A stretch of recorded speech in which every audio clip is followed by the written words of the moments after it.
This is the Local Service Business Podcast, brought to you by Launch27, the online booking form and service management tool that powers thousands of local service businesses around the world. Every week, we bring you a new episode with a different Launch27 user to discuss wins, challenges, and to impart wisdom from our journey in business to our listeners. We're glad you're here to join us. Hello, everybody. This is the Launch27 Local Business Podcast. Today, we are talking to some of our newer, or one of our newer, I guess, a couple team, and we'll talk more about that because I work with my husband as well, but a couple team that just started their Launch27 local business. So I'm going to let you go ahead and introduce yourself if you want to get started, Anthony. Yes, Dara. Well, thank you for having us. My name is Anthony. And my name is Jhanilka. And we run Maids to Match, which is a residential cleaning company here in Dallas. We started... Wait, to tell us a little bit about ourselves. We're from Brooklyn, New York. Yeah, there's a full story behind us. Yeah, I live in Brooklyn, so that's really cool. Oh, you do? Oh, we're born and raised in Brooklyn, came out to Dallas 2 years ago, got married May 2016, came out here June 2016. Okay. So we settled in, got a puppy, and that's the important part of the story. Yeah, that was part of the signing bonus. In order to move to Dallas, having her a puppy. So, and I understand that one as well. You have more space and all of that, so that's cool. Exactly. And then 2017 is kind of when the business concept came around. Yeah. So we started Maids to Match in November, actually on Thanksgiving. But before we actually started it, it was something that I was kind of pondering for a while. So I heard about this guy in college from one of my side hustle schools? Yeah, side hustle schools from one of my podcasts that I listened to. And it was like this guy who started a cleaning business. He's in college and he's making $10,000 a month doing this. And I said, wait, I graduated college 10 years ago. I can do that with no problem. So I brought the concept up to my wife to start a cleaning business, and she kind of turned it down. I turned it down a few times, yeah. But I think the first time you brought it up was before listening to him or after, and then you came with numbers, and I was like, okay, let's see what we can do, and he did some research and things like that, so I was a bit more flexible to listening. And then I'm like, well, are we going to clean? Because we have full-time jobs. I'm like, there's no way. I was like, I don't want to clean, honestly, so... when he first brought it, I thought this is what he wanted to do, and so I was like, no way. Mm-hmm. So did some more research, and then we came around to starting Maids to Match right on Thanksgiving. That was our official launch date. It's awesome because you had the same reaction I did, and I actually started Enjoy Maids, as kind of a case study for Launch27. And my first thing was, I have never cleaned anything in my life, so how is this going to happen? And Rohan actually was like, yeah, I've done, I think he had done at that point maybe 9,000 house cleanings. He's like, I've never gone or met a customer. So yeah, it's same thing. We've met customers. Yeah, I have as well. I actually went out with a team, just to kind of get the camaraderie and help them, so they didn't see me as this kind of faceless person. And also I wanted to learn what they did and how hard the job was and stuff like that. And it's a hard job. Yeah. So yeah, we had a weekend one time that we literally cleaned ourselves, like Friday, Saturday, Sunday. Like towards the beginning, we just had to do it ourselves. Yeah. Those are some of the early challenges. We'll dive into that once you're ready. So. Yes, definitely. So, let's go back to, so you moved to Dallas, and then you both have full-time jobs. What made you think you could do this as a kind of side job? Like, what made you think, okay, I want to take this on as well? Besides just... Yeah, great question. So we do a lot of side jobs, I guess you could say. And this is one of those things where we felt like after researching it that we could bring another market to Dallas. There's tons of cleaning companies in Dallas, and we realized how many people actually use the Launch program. We realized that actually after we got started, and we realized this is a really great program we can actually implement. And we started researching companies in Dallas that didn't have the technology skills. My background is IT. I'm a director of an IT consulting firm, and my wife is she's a mental health counselor. So I figured I could definitely use my IT background to kind of help people out that don't actually have the abilities to have great websites and kind of marketing tools and a lot of digital advertisement. So I figured we could bring that and also bring our expertise in that to kind of push some of the cleanings. Okay, cool. And so then you are both working full time while running the business then? Definitely. Yes, that's correct. Yeah, my job is actually more than full time because they call me any hour. Because my desk phone is actually forwarded to my cell phone for our clients, so they can call me Sunday night. I got a call on Easter night right after church about a client that was having an issue. So yes, we definitely work full-time jobs. So tell me how this works, because there's a whole bunch of people that's like one of the first roadblocks. Like, I have a full-time job, I can't do this. So how does that look? What does your day look like? How does that work for you? And even getting even before that, like, how did you start it? When did you have time to devote to getting everything up and running? So I'm really detail oriented about a lot of what we were doing early on.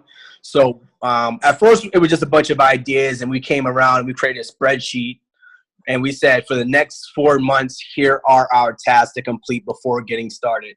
Yeah. So we had a timeline in place, and then we would do it after work. Really, that's the time that we had to kind of get some things done. If there were things we can do during lunch, like, oh, did you follow up on that? Did you email that? We would kind of follow up in that regards. But in regards to the hours and time being put in was really after work once, because I work from home. So once Anthony got home from work, we would just work together and figure it out like that. So we had a 12-week timeline from October, and we said by December, end of December, because we were going to New York. So we said, all right, after we come back from New York, January 1, we'll get started.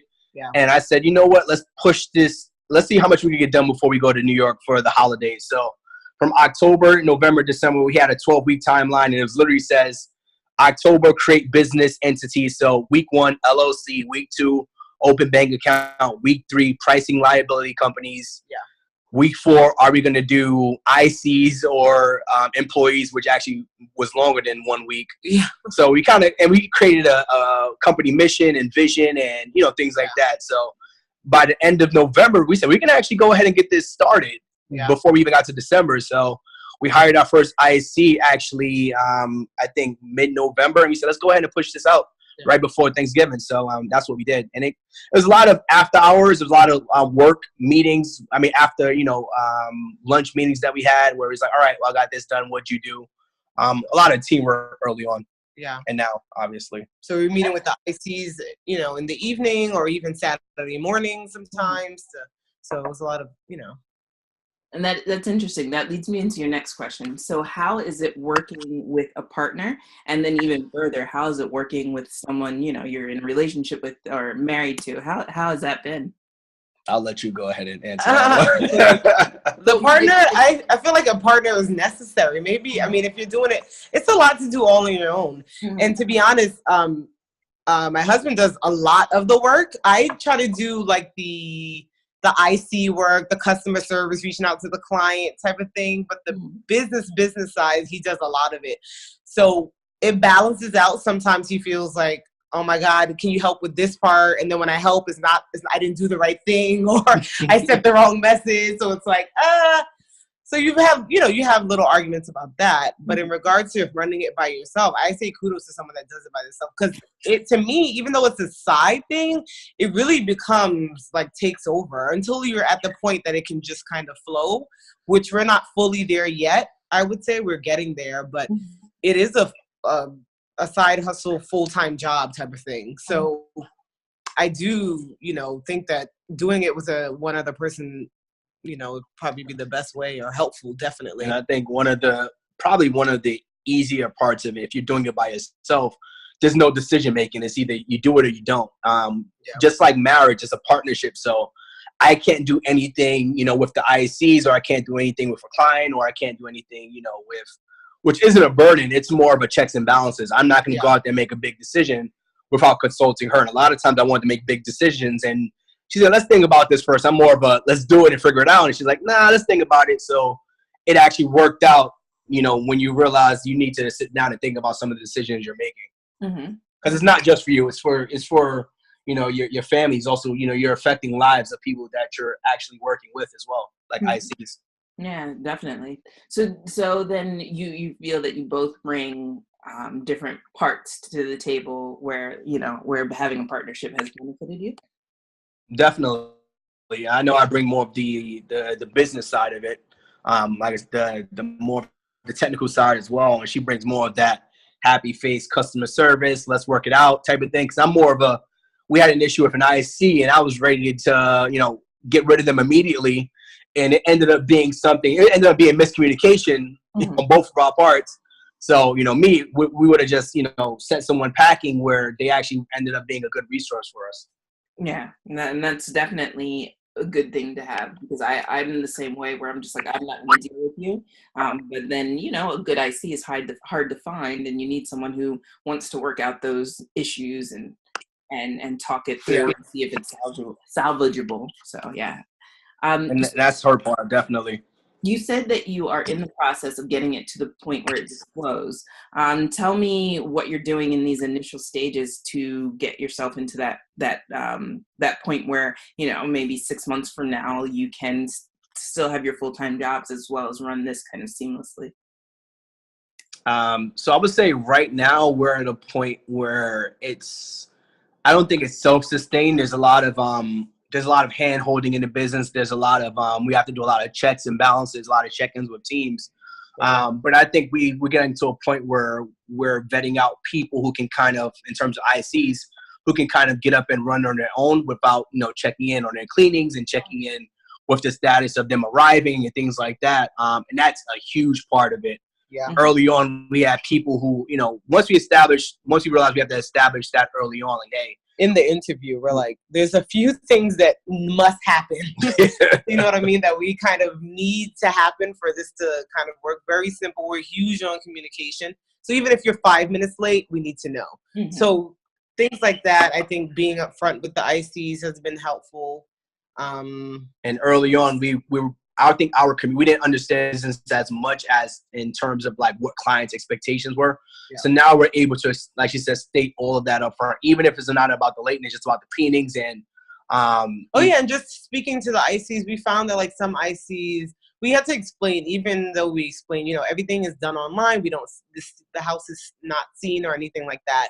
There were sometimes ICs were like, they said to do this, they said to do that. And we're like, this is why we kind of tell you, you're our eyes and ears. You need to tell us. Like, mm-hmm. You're just doing it. You're leaving money on the table for yourself and us. Mm-hmm.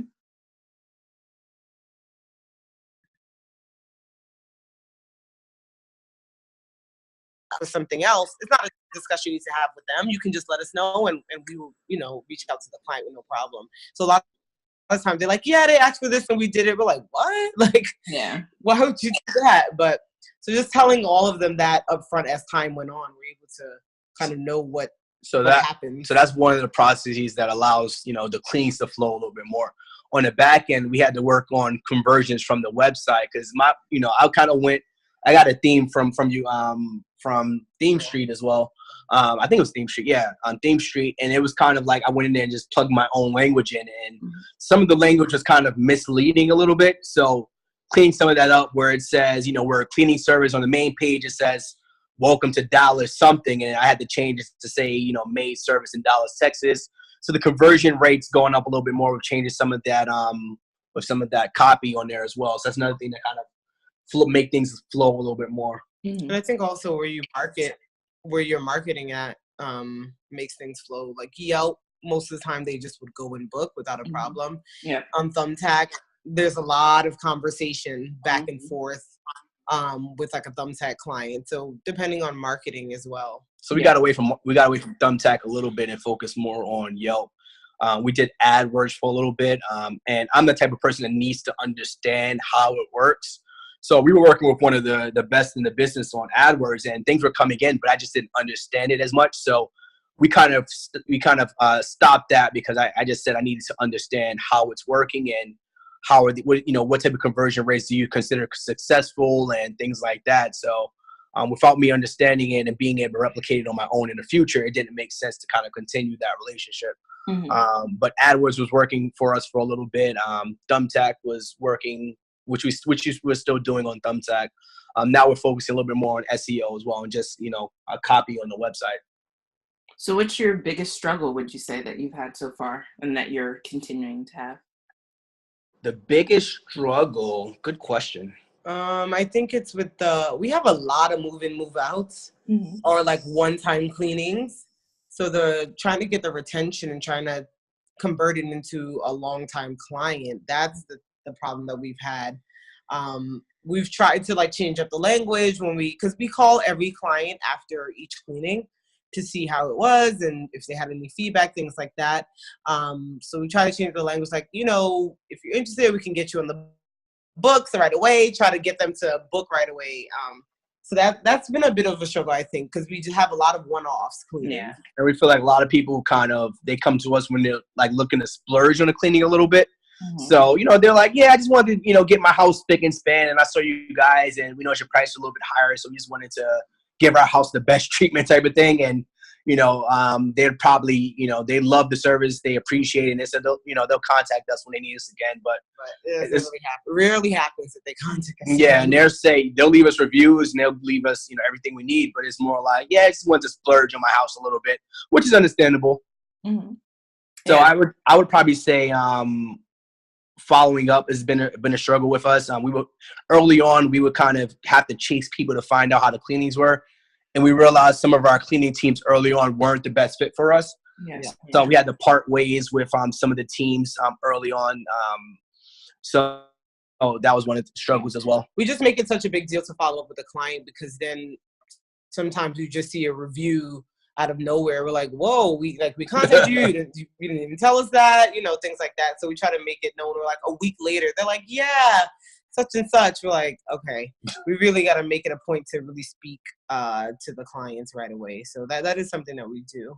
And it has become annoying for time as well with those follow-ups. We'll follow up for like a week. That's what. Go ahead. When do you follow up? When do you have time since you're working? How do you do that? Oh, we fit it in. So we try to. Sometimes we're like our ICs now. It seems like they tell the client okay, they will be reaching out to let us know how we do. So they'll tell us, okay, we're finished. We left. The client is still there. If the client is there, we try to call them right away, because in the moment it's kind of best. Or sometimes we're like, let's give them some time to see the home and see whatever they say. But then sometimes you can't contact them. Yeah. You'll call the next day and they just don't respond anymore. Our best bet, especially with us having, having full-time jobs, is we'll take time, and you're calling a client, it normally takes less than 2 minutes. They want to get you off the phone anyway. Yeah. They don't want to talk to you, and you want to make sure that the job is done. So let's say 2:00 and the cleaning is done. Our ICs would text us, hey, we're done. Client did the walkthrough, everything seems well. We'll try to call them within the next half an hour max. And, I'll take a lunch break, or she'll take a lunch break, or, we'll take 2 minutes out of our day to kind of contact them. And we also signed up with a virtual assistant as well. So they kind of do some of the outbound calls for us. And they'll just do a quick, hey, just want to see how the cleaning was, and they'll let us know. Okay, cool. And the virtual assistant is fairly new. So that's something when we implemented so that we're not receiving direct calls all day, every day. So I know you mentioned how do you guys kind of do it with a full-time job? That was something that we kind of got early on. It was like a month and a half ago, 2 months. About 2 months ago, when calls started picking up more during the day. We have them answer calls 9 to 5, and then after 5 it comes to us. So we just got a call a little while ago while we were on the phone with you. It's amazing. That's one of the things that I always tell people. It's it feels like a virtual assistant's going to come out of your pocket, but it allows you to close more jobs. It allows you to do the things that you're good at, and it ends up being an investment that has a return.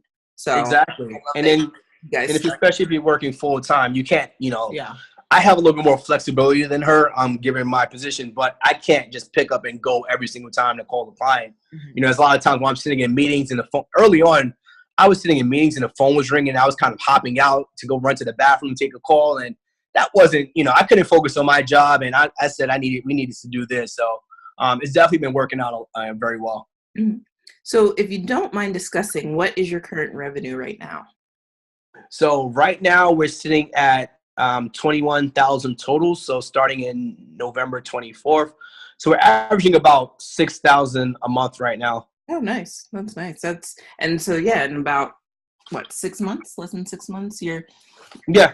growing. Cool. So what are your goals then for this year? Where do you want to get with the revenue? Where do you see yourself realistically getting?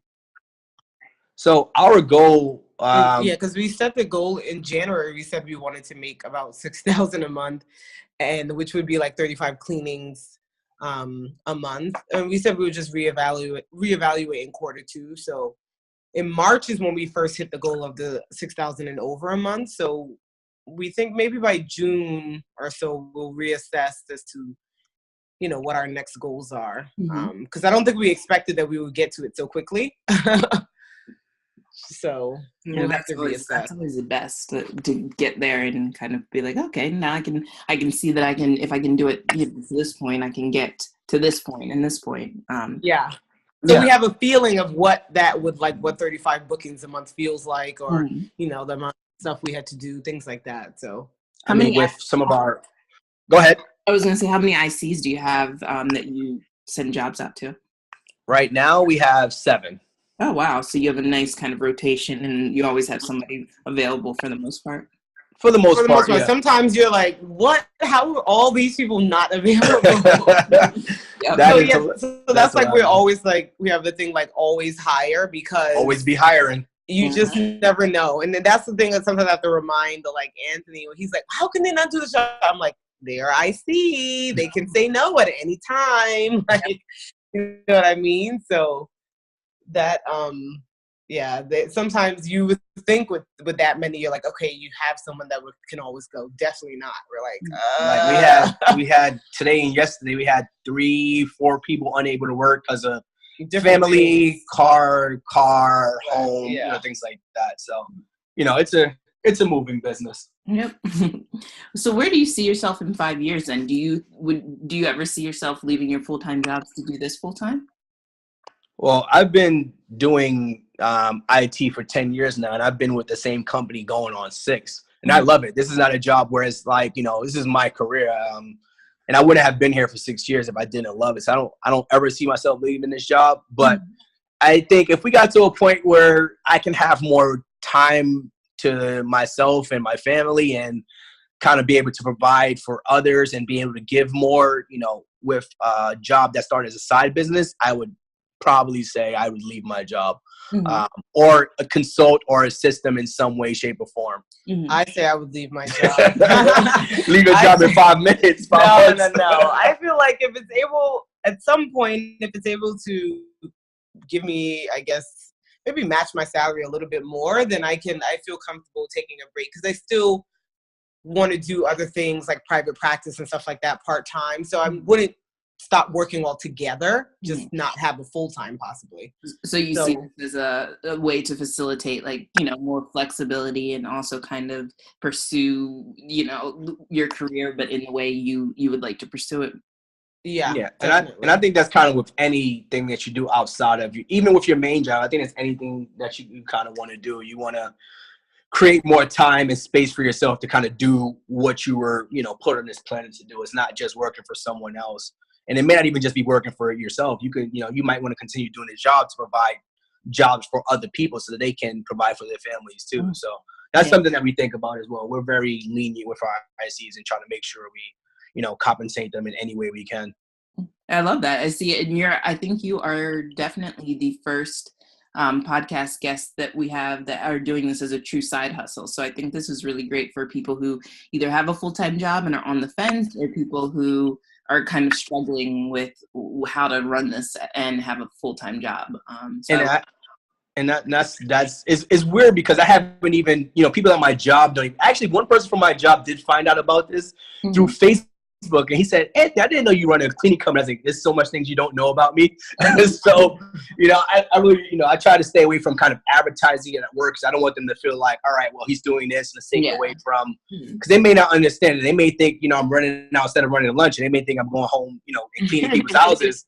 So, you know, I don't want to advertise too much as to what I do with this. But if they ask questions, I can definitely sit down and explain it. But, you know, first glance, it may seem like I'm cleaning houses on my, you know, on my side, which is not case. And that's kind of why we didn't get a virtual assistant right away, because we're like, oh, we don't really need that. We think like we can answer the call, or we can always call a client right back or something like that. But after a while, it was like, okay, no, I guess we do need something. Yeah. So yeah. Also, this has been really great. I want to, we ask everybody this at the end of the podcast, or I ask everybody this. And so I want to focus this on like the side hustle. So what is your tip for a person who is doing this as a side hustle, who just kind of discovered Launch27 and the model? What's your tip for them starting out?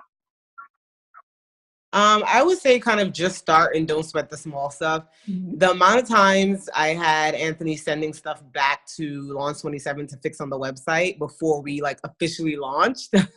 Nicola, I want to apologize to you if he's listening to this. I was such an asshole. I was like, you have to go back and have this fixed. Why are they taking so long to respond? He's like, they're in the UK. I'm like, you have to have this fixed. You have to have this fixed. He's like, I don't think anyone's going to think about that when we go live or when we whatever. Mm-hmm. And I just wanted to make sure. I was like, no, you never know. You never know what this little bit can do. Blah, blah. So I would say just start and kind of don't think about the small stuff. And we did go back and forth between like, I know people are like, do we get the ICs first? Do we get the job first? Like that was a big thing too. Like, if we promote and then we get jobs, who's gonna clean it? And you see those posts a lot in the chat. And that's why, like, if we get these ICs, because some ICs was like, yeah, we'll I'm ready to quit my job, and you just let me know. I'm like, no. Do not put that responsibility on us. Do not quit your job. I'm not here to promise you anything like that. So it was just a back and forth of like, that was the big thing. And you see a lot of you see that is exactly what it is, chicken or the egg. You see a lot of questions like that in the groups now, and it's funny. We haven't been doing this so long, but I can remember back when us sitting here doing the pros and cons list of ICs versus employees and I think with my tip would probably just be, entrepreneurship is roller coaster. Just put your seatbelt on. Yeah. There are so many days and weeks where it's like, this is not even worth it. And then next thing you know, oh, wow, we just got this, or we hit this milestone. We just kind of got the most bookings we received in a week. And so sometimes we try to like make it a competition of like one more booking and we'll beat out for the week before, or we need this amount to close out for this month, that type of thing. Like, let's really push. So my tip would just be put your seatbelt on. It's not going to be flat. It's not going to be all ups or downs. It's a roller coaster. Just be ready for it. I love that you guys do it together too, because it really seems like you have someone to kind of bounce things off and motivate and keep going. And I think that that's really healthy for people who are especially if you're doing it as a side hustle, but then also for people who want that. And I had that with Rohan, and that's been helpful for me because I need that person who can, when I, I'm down or when I'm like, okay, I don't think I'm going to hit this milestone. You have that person who's like, okay, we can do this, blah, blah, blah. So I love that. I love that you guys are kind of in it together. Yeah. All right. Well, thank you so much. This has been great. Again, if anyone has any questions, can they tag you in the group or anything like that? Oh, yeah, definitely. They can tag us in the group, Anthony Hartzog or Jhanilka Hartzog. He mostly will respond quicker than I will. She's a lurker in the group. She'll show me things and hit me on the side about things. I'm the more vocal one in there. So Anthony Hartzog, you can reach us on our Instagram, Facebook, wherever, man. Yeah, we're available. Thanks for listening to another episode of the Local Service Business Podcast brought to you by Launch27. Are you ready to build a bigger local service business? Check out how Launch27 can take your business to the next level.